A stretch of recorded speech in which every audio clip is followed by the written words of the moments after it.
Let's get educated.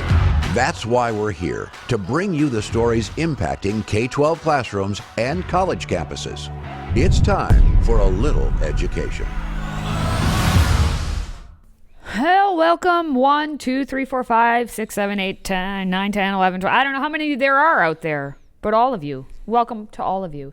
I am Katie Petrick, and I am joined, as I always am, by this guy, David Fiorazzo. Yes. David. Hello. How are you today? Good. How are you, Katie? I'm awake, but you were awake this morning. Yes. Because you had a little show called Worldview Matters, and you were talking. Yes. To Who'd you talk to? Carl Kirby, Reasons for Hope, an amazing apologist and author.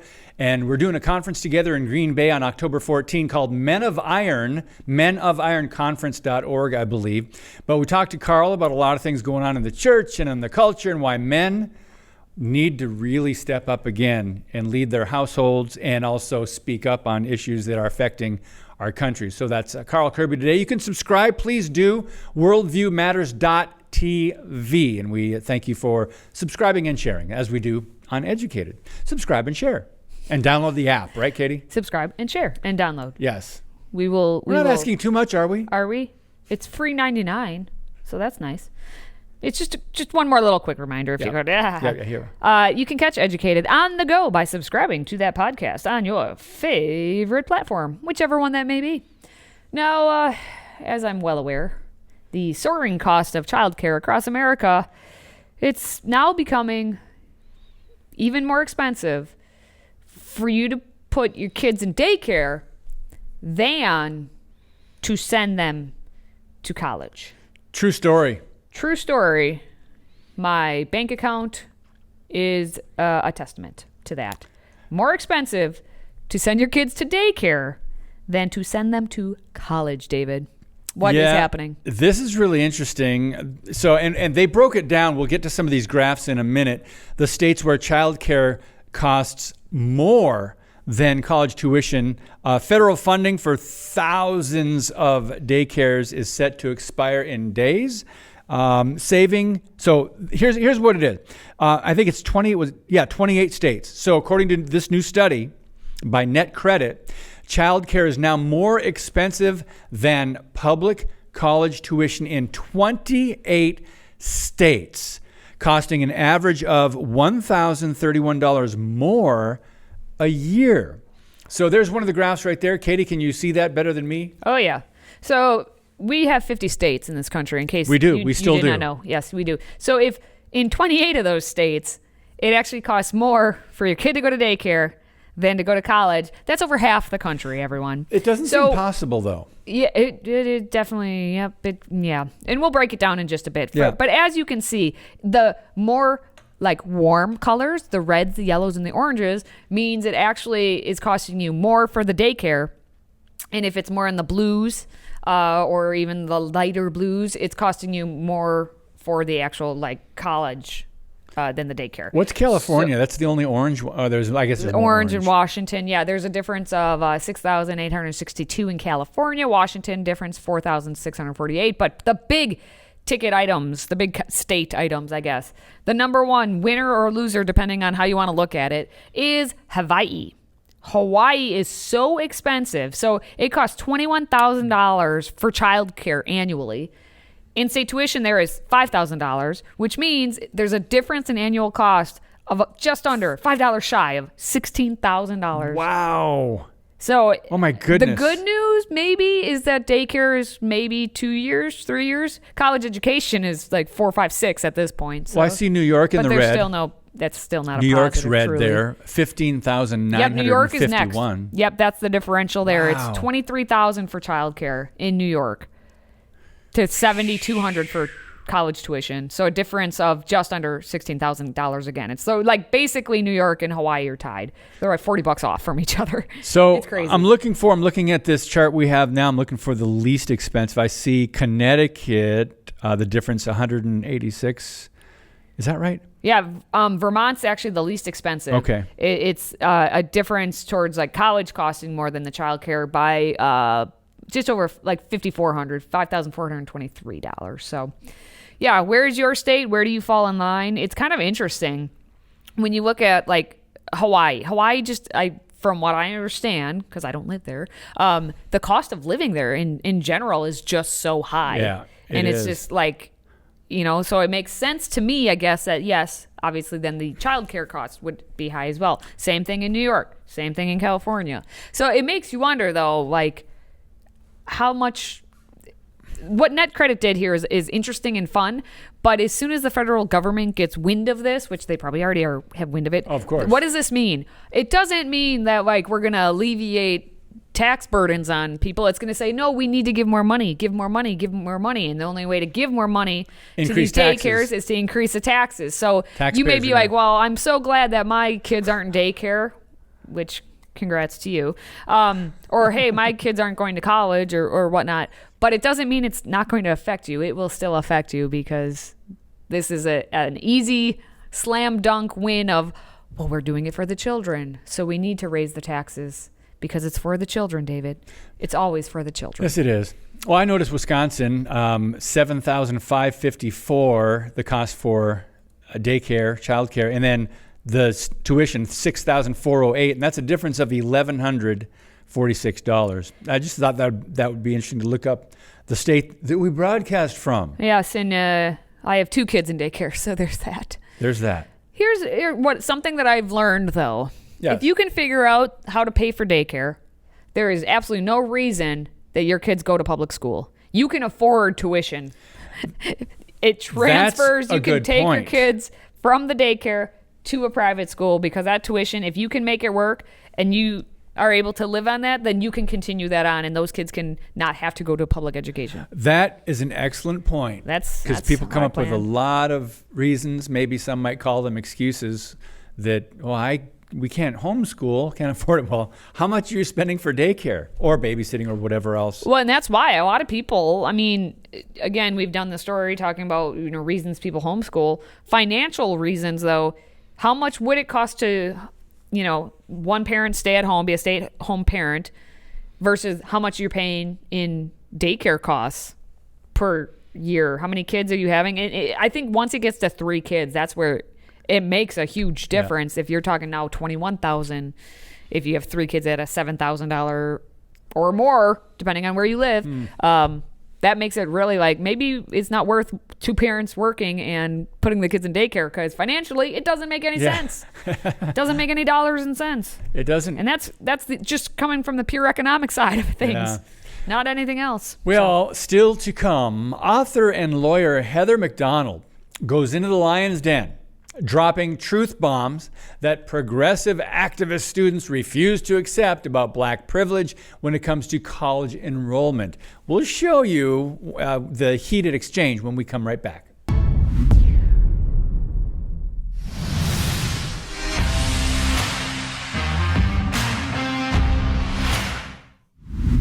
Cool, calm, and collected.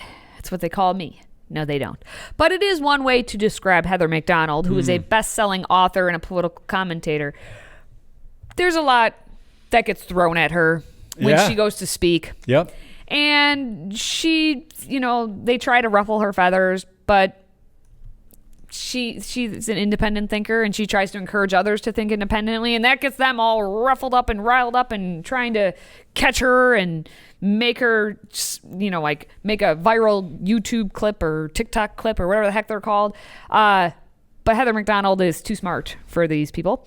And so she just gave a talk at UC Berkeley School of Law. She went to Berkeley? She went to UC Berkeley School of Law, and she knows her stuff. So she staunchly defended the themes that are coming out of her most recent book, When Race Trumps Merit. Ooh. And I wonder if, the fact that you wrote Trump, race, and merit anywhere in there, even though we're talking about Trumps, not Donald Trump, but you know what I'm saying.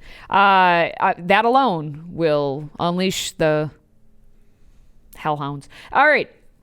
So she had her book, When Race Trumps Merit, and she was talking about it. And there's pushback, of course. Just a little. In the form of calling McDonald a racist and all other matter of talk, of course. Specifically in talking about passing standardized tests and having higher expectations for education. Let's take a look at what they said. It seems to me the people that are telling us that we need to tear down standards are the ones that are saying that blacks can never meet them. I'm not going to take that position. I don't take that position. I think blacks can meet them. Standards are not racist. Everybody should be working.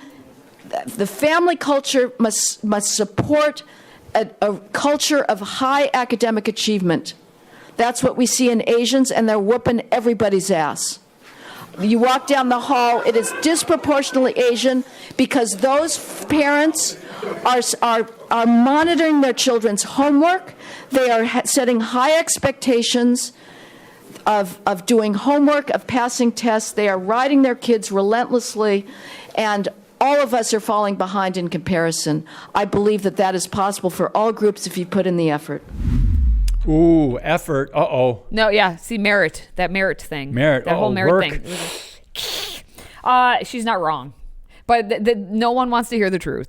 Because the truth is, for decades on end now, we've been making excuses for certain race-based groups, or defining them by their race, and being like, well, they can't do this, or it's something, it's not their fault. And it's like, well, then isn't that you being racist, assuming that solely based by the color of your skin you can't do something? Heather McDonald's the one making sense here, and they are all like, this can't happen. Now, her visit was hosted by the Federalist Society, so you knew that was going to be trouble. And it prompted a protest consisting of about 24 students in the audience who held signs such as Black Lives Matter and Equity is Beautiful. And they asked their pointed questions, and it included the one student who said he felt assaulted by her arguments. Heather McDonald assaulted him. Verbally. By her arguments. By her, not by what she said about him. Had nothing. It's just by her. No, according to what he said. Yeah, I just want to tell you right now that your book is racist. Your arguments are racist. They are based in eugenics. They are based on ideas that black people and brown people can never compete with white and Asian counterparts. What, did he not listen to what she had said? Because that's not what she's saying. Wow. And also, no one should take her work seriously because all she does is peddle racist drivel. Now, you heard the words coming out of Heather McDonald's face, and you decide for yourself if what she said was racist or if what she said made sense and there's statistics, science, if you will, to back it up. I like, can you put up the book cover again? I really like the subtitle, How the Pursuit of Equity Sacrifices Excellence, Destroys Beauty, and Threatens Lives. The Pursuit of Equity. So what we've been seeing as we've been doing this program, I mean, even well before we started Educated, is the redefinition of words. And so they're redefining what equity means.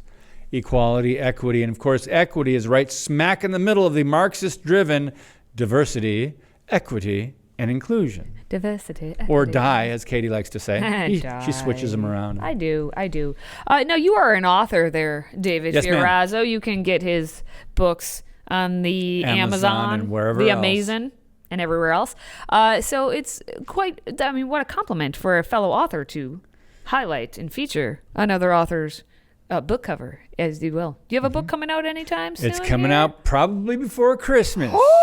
Yeah. Stay tuned, everyone. Stay tuned. All right. Well, back to this. Now, McDonald did have a little interview with the College Fix there at talking about this. And she said that somebody has got to get out in front of this and say, we are not going to continue to tear down Western civilization. Standards are not racist. If they have a disparate impact, the problem is not with the standards, it's with the skills gap or behavior gap in the case of crime specifically.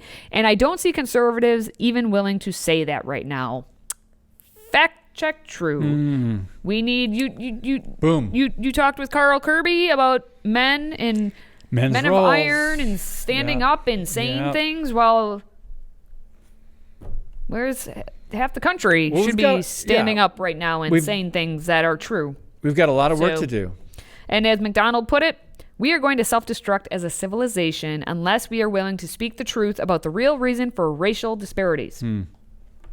Fact check true. That's what I have to say. Yep.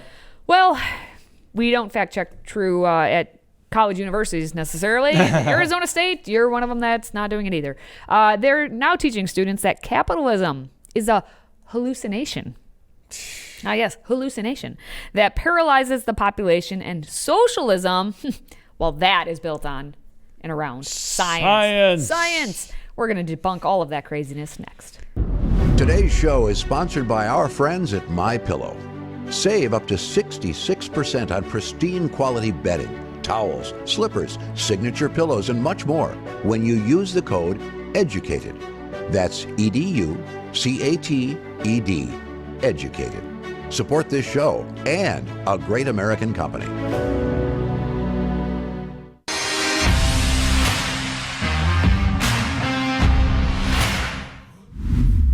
Well, here's another way we can define terms. Let's pick a term. Capitalism. Let's see, capitalism. What does capitalism mean, David? Capitalism. I don't know, but I don't feel safe when I hear that term. Oh, you don't? Well, it's a hallucination, David. It is? Hallucination. It's not even real? It's not even real. Hallucination. Yeah, there was an image on social media. It showed a lecture slide. Someone took a picture, and it's allegedly from an Arizona State University course that declares socialism as being related to, science, and capitalism is just jingoism and racism and hallucination. For those of you listening, because you can't see the slide, we'll go over it. It's a very just poorly built slide, probably from 1998. And on the left in red, it says socialism, science, internationalism, public sector, public action. Okay. So does the number 2, internationalism, are they saying globalism? Nope. The slide was 1998. Did they use that term then? I don't know. Probably not. But on the right side, it says capitalism, hallucination, jingoism and racism, for-profit sector, atomization and paralysis of the population. Well, okay. Well, I mean, when you define it in that terms, I totally understand now the difference between socialism and capitalism. Makes perfect sense. So capitalism is a hallucination. What have we been operating under in America? Is it a hallucination? So capitalism, free markets are racist. Right? Is that what I'm understanding by this? Great question. We don't know based on what that slide says, but the simple fact that the number one thing you list, number one, hallucination. So it's not even real. Yeah. So the system we have operating in these United States is it's not real. It's not happening. It's not happening. Meanwhile, socialism, Marxism, all of that, now that's real. That is so real. It's based on science. It's never worked. It's never worked. You can't point to one single example where it's worked, but that's real. And the capitalism is what's the hallucination, David. That is what it is. It's jingoism.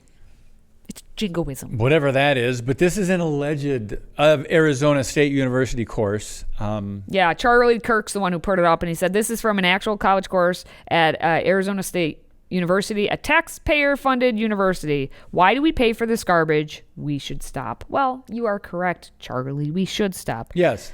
But they are in the business of can't stop, won't stop. So this is why we need these men of iron. Right, David? We need men back. We need men, and women for that matter. We need good, honest, truthful people to stand up and say, no more. And no more. But we do have more here. Yes. Here, so don't go away, because we have more here. Okay, coming up, we have our latest Babylon Bee headlines, because, why wouldn't we discuss them? We're gonna do that next. If you have a smartphone, tablet, Roku, or Apple TV, consider downloading the Freedom Project Media app.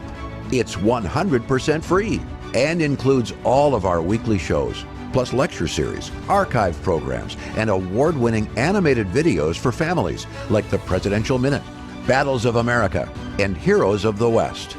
Don't rely on the social media giants to keep you informed. Simply download the Freedom Project Media app from your app store and allow notifications. And we'll let you know when a new video is ready.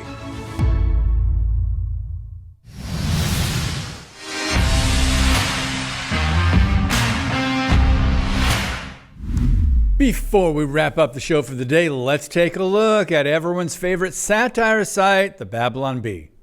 Here are this week's top 5 Babylon Bee headlines. As always, we've picked our favorites, the headlines, and now we'll decide which one should be named numero uno, Queen of the Hive. We start with Philadelphia shoe stores, liquor stores, electronic stores looted by starving people desperately looking for bread. Next, looters completely ignore Foot Locker referee blowing his whistle. Next, Biden condemns Menendez for taking bribes in gold rather than fungible assets laundered by 20 different shell companies. And the next one, Biden insists UAW workers get 300 days of annual vacation, just like he does. And finally, to avoid embarrassing falls, aides will now transport Biden using presidential hand truck. Katie? I mean, I guess anytime it's just funny. Physical humor is funny. It's funnier than sometimes the intellectual humor not everyone gets, but physical humor, falls, all of that's funny. That's humor. So the hand truck? I know that is photoshopped, but it looks like it could be definitely real that Biden would be transported by a hand truck. If you know what a hand truck is, it's like a dolly. We call it dollies around here. Yeah, dolly. I call it a dolly. Hand truck? Hand truck. Yeah, never heard that expression for that. Fancy term. Yeah, so but I that one to me, it's just funny. That's funny. On the border of age shaming. Oh, is it? On the border. Well, at least it's not term limits. Well, I like the referee blowing the whistle. That is also. Yep, that's mine right there. That's They're also completely like a ignoring thing. him. They're stealing stuff. He's blowing his whistle. He's blowing his whistle at Foot Locker. I mean, at Foot Locker, that's exactly where I go to find my bread too. So that other headline prior to that one, it's accurate as well. I mean, they're just looking for bread. So we need to go to the shoe stores like Foot Locker or the liquor stores. You know, bread and wine, David, bread and wine, they go together. I know, they do. Just saying. They do. It's just sad that this talking about the looting and what's going on in the stores, in the big cities. And I mean, a bunch of corporate stores are shutting down, closing in some of these cities because of the theft. Yeah. Record levels of theft. And if you're not policing it, what do you expect? Yeah, well, and then they're just going to leave it, apparently. Like, no, okay, so these corporations are leaving, and instead of being like, oh, wait a minute, the government being like, oh, this is not good for our society here. Maybe we should rethink what we're doing here about our policing and all the crime that's happening. Should we change it? Maybe we should. We're going to triple down on allowing the crime to happen. I mean, Chicago, we just call it Chicago for decades. Just Chicago. We're Chicagoing the country. We're Chicagoing the country. It's a verb. Do something novel like enforcing the laws. But no. Anyway. Why would we ever do that, David? What would our great-grandparents think of people walking into a store with a mask on and just stealing a bunch of stuff, not even touched or challenged? And they go in quickly and then they run out. But they have hundreds, sometimes thousands of dollars worth of products, and then they go sell them. And hey, it's a business for some of them kids. Anyway, that's going to wrap up our top headlines of the week. More satire next time, right, Katie? Or wrong. Right or wrong. We don't know. I don't know either. We don't know. Do you know? I don't know either. You don't know either. All right. Well, do you know if you are a fan of this show? I think you probably are. Please, if you could, like, comment, share, subscribe. Give us some ideas that you have out there. We want to hear from you, especially if you're out there on social media, which is where we are. Ugh. I tell you, David, can't take this guy anywhere. Sorry. I don't know what caused me to do such things. You going to run over here and steal it now? Yeah. Okay. I tell you, if you're a fan of the video platform Rumble, please also follow our new channel at rumble.com/FreedomProject. Now, for that guy, Mischievous David, and myself, thank you for watching, thank you for listening, and thank you for supporting this show. Until next time, stay educated.